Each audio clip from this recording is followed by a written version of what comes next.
Good evening, Tamara O'Dine with ABC News. In a matter of hours, many Melbourne businesses will finally be allowed to reopen and families can reunite after the government announced the rules around home visits. We've had another day of 0 cases and 0 COVID deaths in Victoria.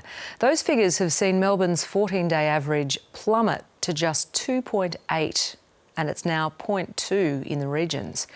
The Premier says his focus now is working towards Victorians being able to spend Christmas with loved ones. But he's warned that masks are here to stay until next year. Here's Elias Kluwer. The dark opening is well underway. Bring it on, we're ready to go. As venues prepare for socially starved Melburnians. A lot of work to do in 24 hours, short notice. A lot to get done, but I've put all my staff on today to get everything prepped up.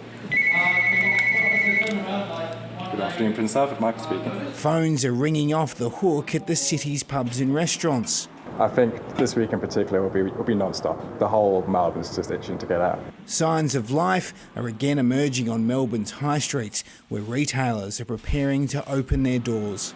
Getting confirmation that we can actually open and start trading, especially coming into the busiest time of the year, being the Christmas trade period, is relief.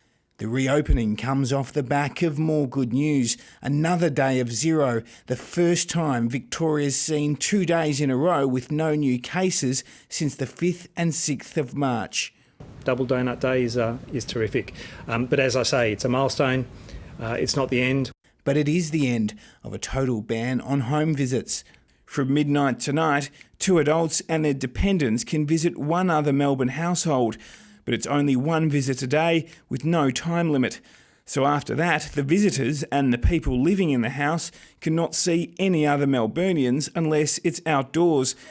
It'll mean Aqual Ding's newborn daughter will be able to meet her extended family for the first time. And I'm looking forward for my nieces, and because they're very excited to meet their little cousin, and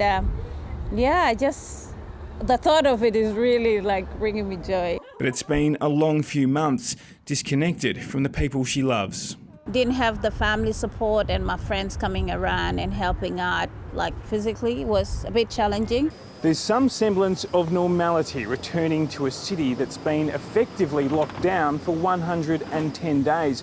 On Saturday, kids will be allowed to trick or treat for Halloween, even though it may involve more hand sanitizer than sweets.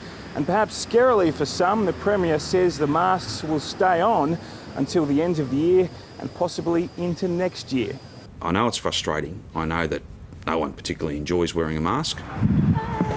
The Premier says it's a small price to pay for a priceless reward. Elias Kluwer, ABC News, Melbourne.